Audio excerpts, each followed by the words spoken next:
nous sommes d'accord, tous d'accord, pour dire que l'union fait la force, n'est-ce pas? L'union fait la force, ouais! Cependant, la réalité de nos vies démontre parfois que nous ne sommes pas toujours convaincus de cela.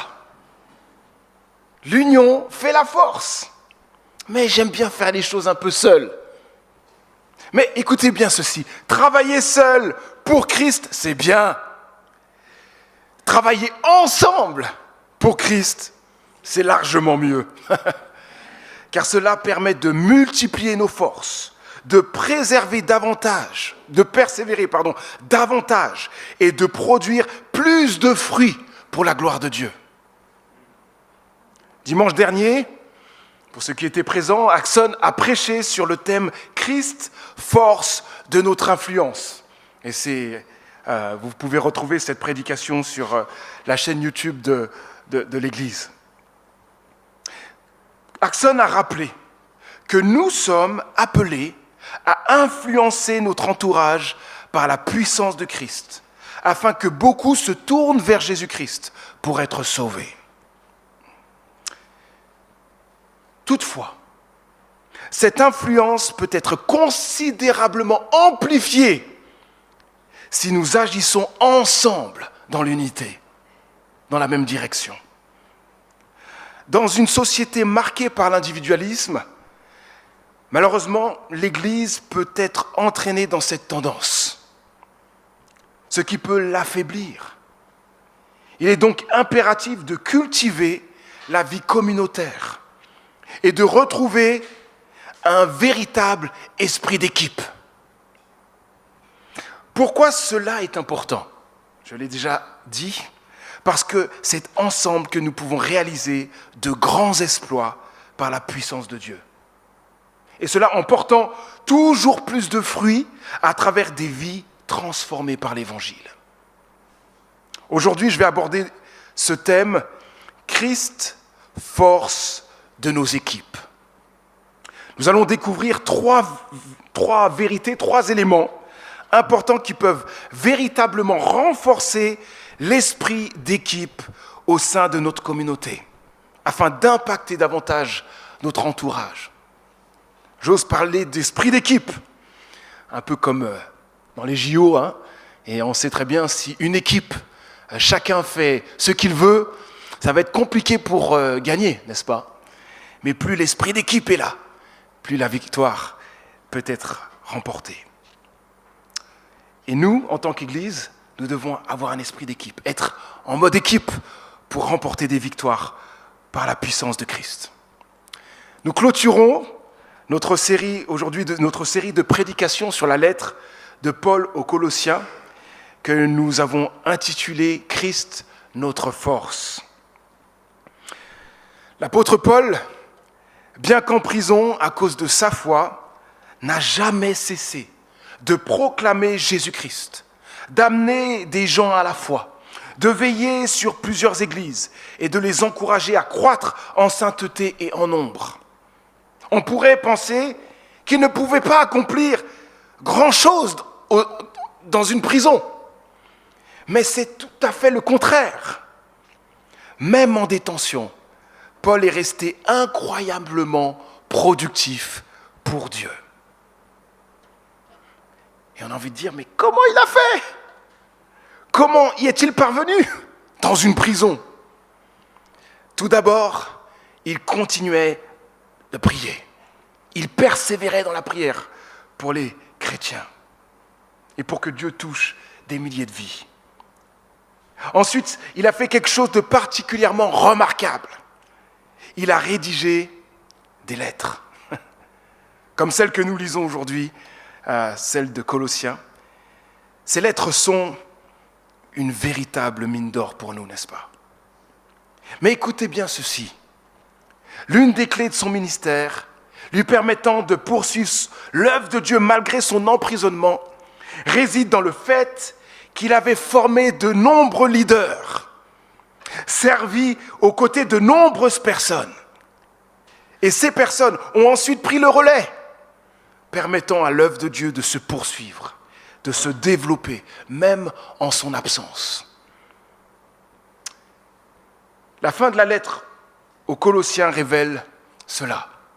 Des salutations qui témoignent de fortes amitiés et collaborations. Plusieurs personnes ont soutenu Paul tout au long de son ministère, contribuant ainsi à porter toujours plus de fruits pour la gloire de Dieu. Je vous invite à découvrir maintenant ces personnes en Colossiens, donc chapitre 4, versets 7 à 18, donc les derniers versets. Colossiens, chapitre 4, versets 7 à 18.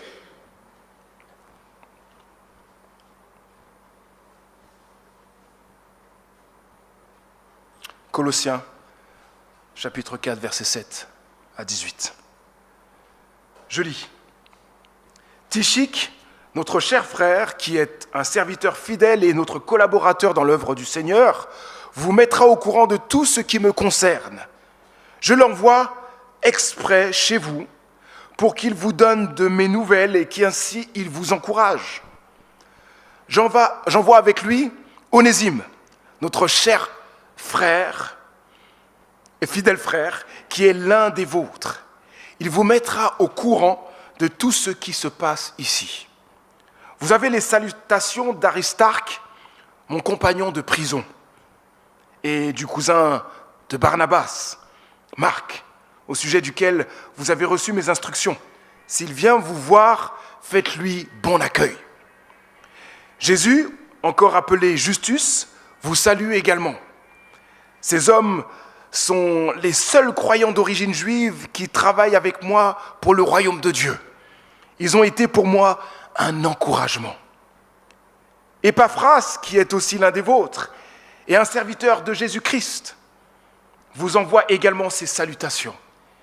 Il combat sans cesse pour vous dans ses prières pour que vous teniez bon, comme des adultes dans la foi, prêts à accomplir pleinement la volonté de Dieu. Je lui rends ce témoignage. Il se dépense beaucoup pour vous, ainsi que pour ceux de Laodicée et de Hiérapolis. Notre cher ami Luc, le médecin, et Démas vous saluent.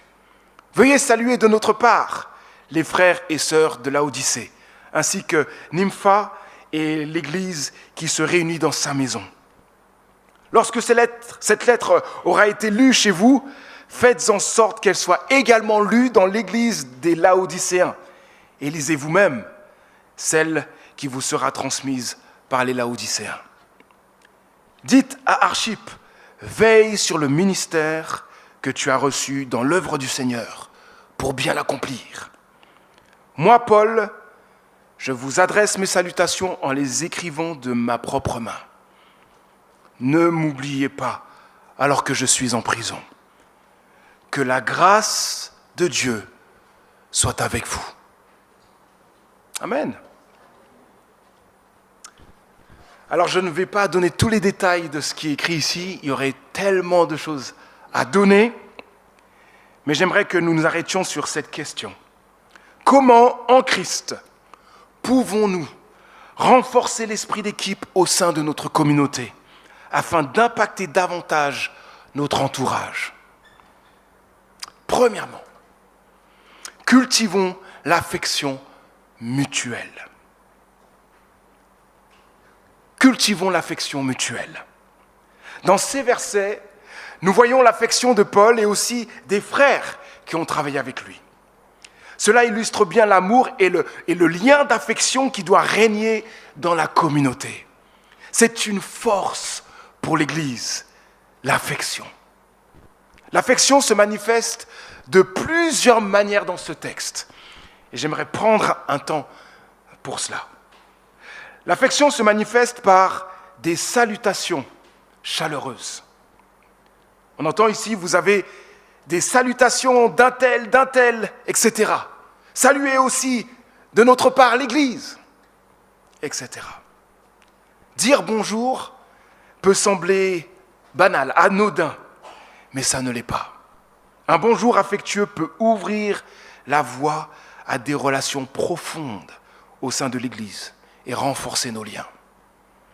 Après tout, je pense qu'on est d'accord pour dire qu'il est rare que l'on ait envie de s'ouvrir à quelqu'un qui est froid, n'est-ce pas? Les apôtres avaient compris l'importance des salutations affectueuses dans l'Église. On retrouve dans Romains, 1 Corinthiens, 2 Corinthiens, 1 Thessaloniciens et 1 Pierre, 5 fois là, les mêmes mots.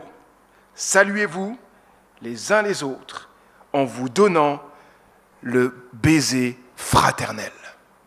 5 fois.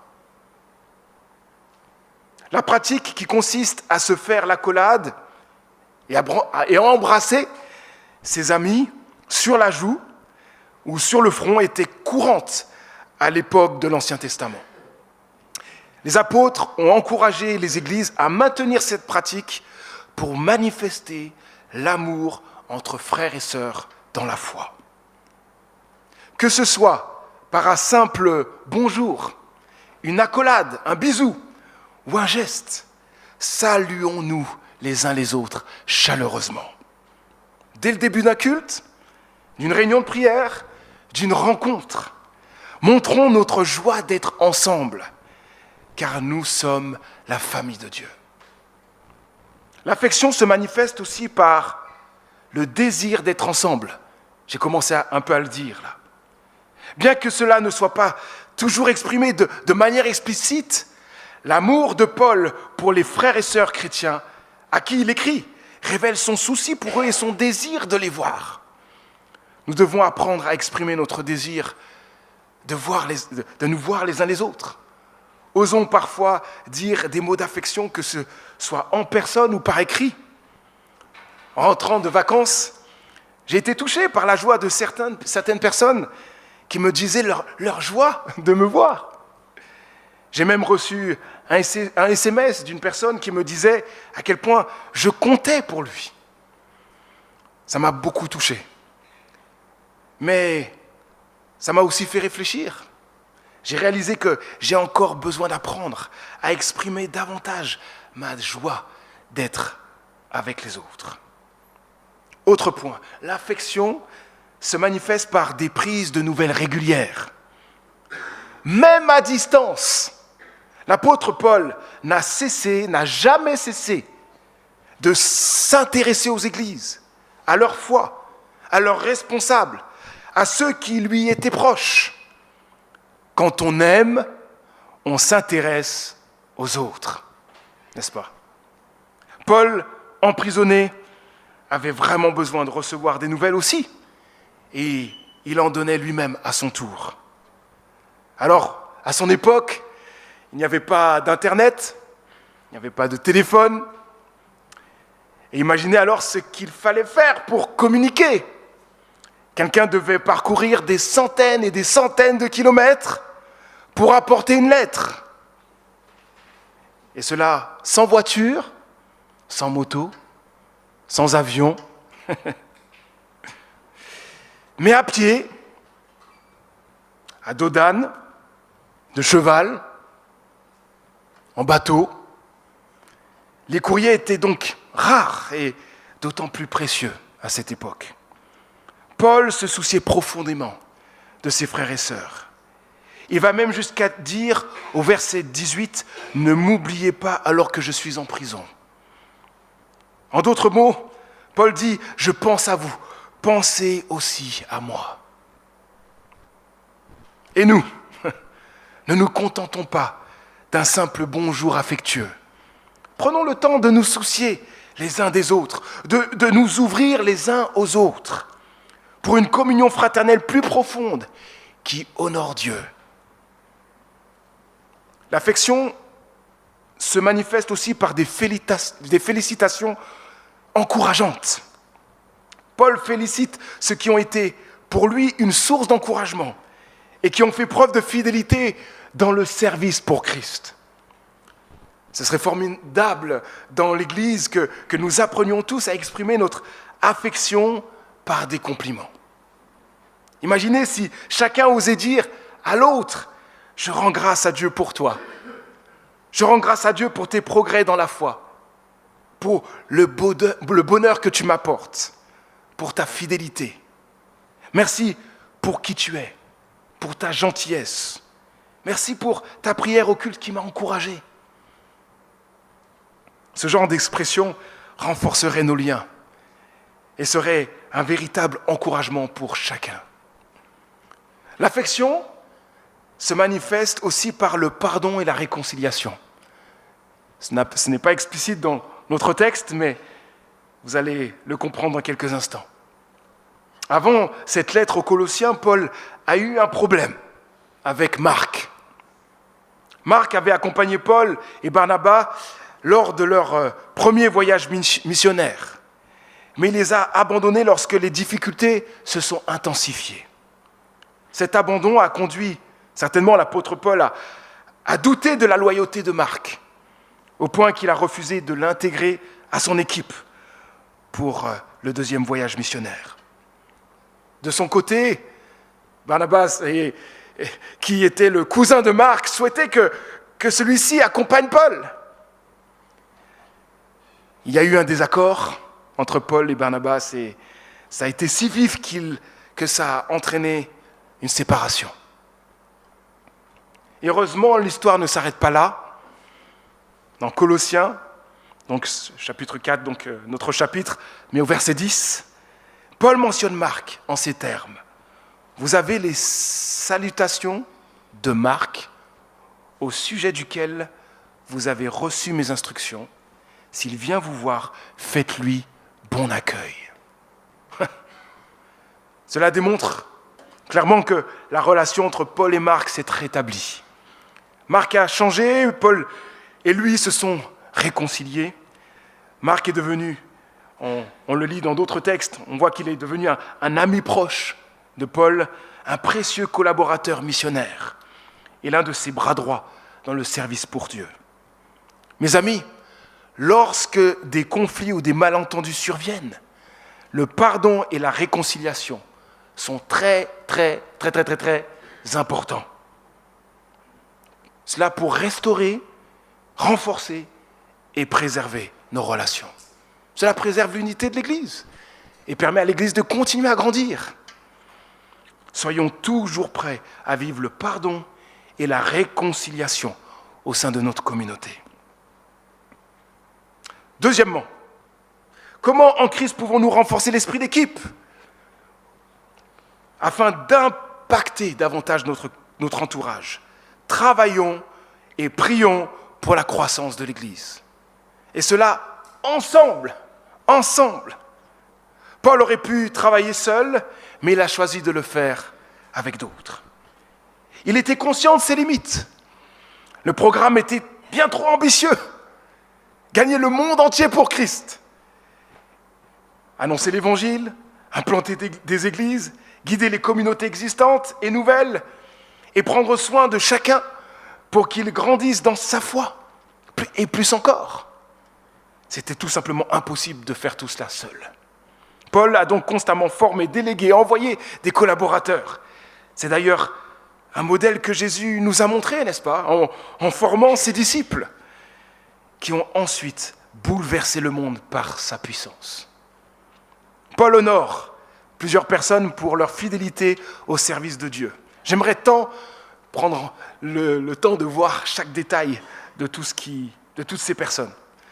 Mais le temps étant court, je vais en choisir deux exemples remarquables dans le service et le combat dans la prière. Premier exemple, au verset 7 de notre chapitre. Paul honore Tychik pour son dévouement, sa fidélité. Il a parcouru de nombreux kilomètres pour apporter une offrande aux pauvres à Jérusalem, transmettre les instructions de Paul, livrer les lettres aux Colossiens, à Philémon, aux Éphésiens. Son service fidèle était guidé non par la recherche de reconnaissance, mais par le souci du bien des autres, du bien des églises et de l'honneur de Dieu. Un autre exemple, en Colossiens, donc toujours chapitre 4, versets 12 à 13, Paul honore Épaphras, probablement le fondateur de l'église de Colosse, qui lutte ardemment dans la prière pour que l'église persévère et grandisse dans la foi. Épaphras se dépense beaucoup aussi pour les églises de Colosse, Laodicée et Hiérapolis, montrant ainsi un dévouement exemplaire. Je vous invite à être des serviteurs comme Tychik, des personnes fiables, prêtes à servir avec dévouement et persévérance. Soyons des Tychik. Dans notre communauté, chacun de nous doit s'impliquer activement pour que l'Église croise de manière saine. Je me réjouis beaucoup de voir que Dieu accorde la croissance à l'Église d'Ozoir. Merci Seigneur. Cependant, avec cette croissance, viennent également des besoins croissants. Si seule une petite partie de la communauté s'investit, cela peut entraîner épuisement et fragiliser la croissance de l'Église. Alors, si nous avons été inactifs ou trop confortablement installés sur notre chaise, il est temps de nous lever et de travailler ensemble pour la croissance de l'Église. Dieu nous appelle à travailler ensemble pour son œuvre. Agissons maintenant pour honorer Dieu et pour faire avancer son royaume. Et pour vous qui entendez cela et qui vous dites « J'entends que Dieu m'appelle à le servir, mais je ne sais pas comment dans l'Église », n'hésitez pas à rencontrer un responsable de l'Église ou quelqu'un que vous connaissez dans l'Église afin de discuter des différentes manières dont vous pouvez servir Dieu au sein de notre communauté. Soyons des Tychiques ensemble. Autre chose, soyons aussi des Épaphras, des hommes et des femmes de prière. Combattons dans la prière pour que l'Église demeure persévérante, devienne plus mature dans la foi et accomplisse la volonté de Dieu. 3 bonnes choses là que Épaphras a fait, des sujets importants de prière. Persévérance de l'Église, maturité de l'Église et accomplir la volonté de Dieu. Et moi, c'est vraiment ma prière pour cette année, que beaucoup de personnes découvrent leurs dons, leurs compétences, leurs capacités pour servir Dieu fidèlement au sein de cette communauté. Ma prière aussi est que l'Église soit plus engagée dans la prière afin que notre communauté soit plus persévérante, mature, obéissante à Dieu et impacte toujours plus notre entourage. 3e et dernier point. Comment en Christ pouvons-nous renforcer l'esprit d'équipe afin d'impacter davantage notre entourage? Soucions-nous des autres communautés. Un point auquel nous disons, tiens, c'est bizarre que ce soit là parce qu'on parle de notre communauté. Et pourquoi parler des autres? Paul n'a jamais vu les chrétiens de Colosse. C'est bien de le souligner. Pourtant, il leur a écrit une lettre. Voici ce qu'il dit au début de cette lettre, alors qu'il ne les a jamais vus. Chapitre 1, verset 3. « Nous exprimons constamment à Dieu, le Père de notre Seigneur Jésus-Christ, notre reconnaissance à votre sujet dans nos prières pour vous. » Vous avez entendu les termes là? Nous exprimons constamment à Dieu notre reconnaissance pour vous. Et verset 9. « Depuis le jour où nous avons entendu parler de vous, nous aussi, nous ne cessons de prier, de prier Dieu pour vous. » Il ne cesse de prier Dieu pour eux, Paul et ses collaborateurs. Paul adresse même un mot à l'église de Laodicée, en Colossiens chapitre 4, donc verset 15.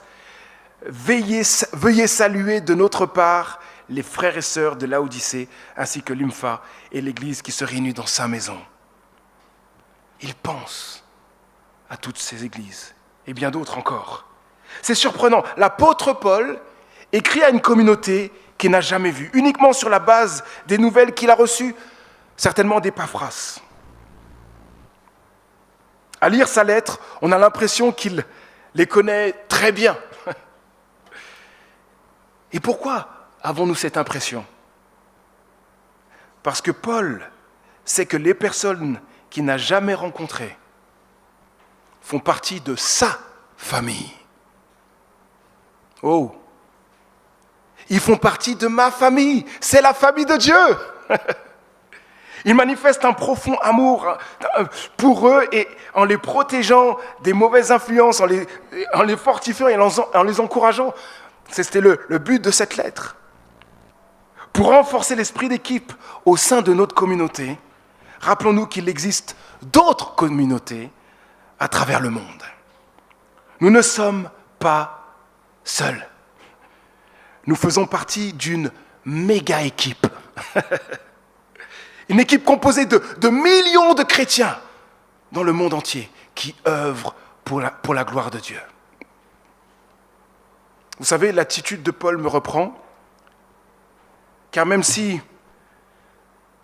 j'entends les nouvelles des églises autour, même si je suis sensible aux difficultés aussi des églises en France, à celles qui peinent à trouver un bâtiment, à celles fragilisées par diverses difficultés, et même si les nouvelles des chrétiens persécutés dans le monde me touchent, je réalise avec regret que je prie encore trop peu pour tous nos frères et sœurs chrétiens.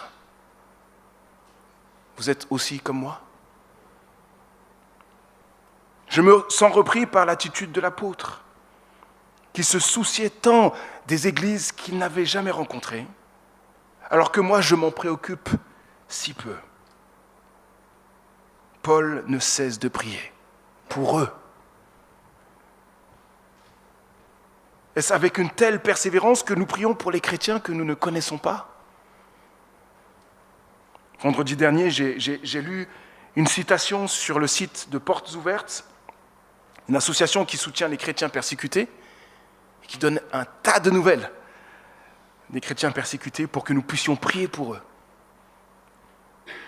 Et voici ce qui m'a profondément touché. J'ai lu ces mots, souvent les blessures de l'âme sont aussi douloureuses que celles du corps. Abraham, chrétien du Nigeria, le vit. Et voici ce qu'Abraham a dit.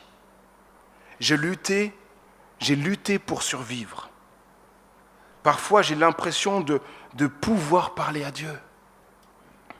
Mais quand la souffrance devient trop forte, je trouve très difficile de m'approcher de lui. Ce que je viens de lire, c'est une réalité, les amis, que nous oublions trop souvent. Nous, chrétiens, avons entendu de nombreux témoignages de chrétiens persécutés affichant une foi incroyable. Mais ce n'est pas toujours le cas. Quand la souffrance devient insupportable, la foi de nombreux chrétiens est sérieusement ébranlée. Ils ont un besoin urgent de nos prières. Pendant ce temps, face à l'urgence, nous sommes dans notre confort. Et il est tellement facile de les oublier, de nous préoccuper des choses éphémères, de petits tracas du quotidien. On en fait une montagne du couteau qu'on ne trouve pas dans la cuisine. Ça, c'est moi. Pourtant, nos frères et sœurs en Christ luttent pour survivre dans leur souffrance. Et ils ont un besoin criant de notre soutien et de nos prières. Que notre Dieu nous aide à nous soucier davantage des autres communautés chrétiennes, de nos frères et sœurs qui traversent des difficultés en France et aussi dans le monde. Pensons à nos frères et sœurs persécutés à cause de leur foi. Ils ont besoin de nous. Je conclus. Comment renforcer l'esprit d'équipe au sein de notre communauté afin d'impacter davantage notre entourage ? Cultivons l'affection mutuelle. Travaillons et prions pour la croissance de l'Église. Ensemble, chacun, soyons actifs.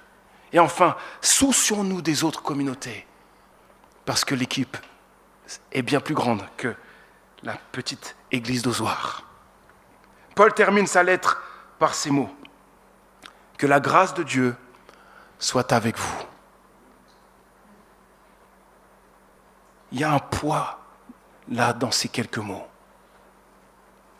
Cela résume en fait le message de la lettre aux Colossiens.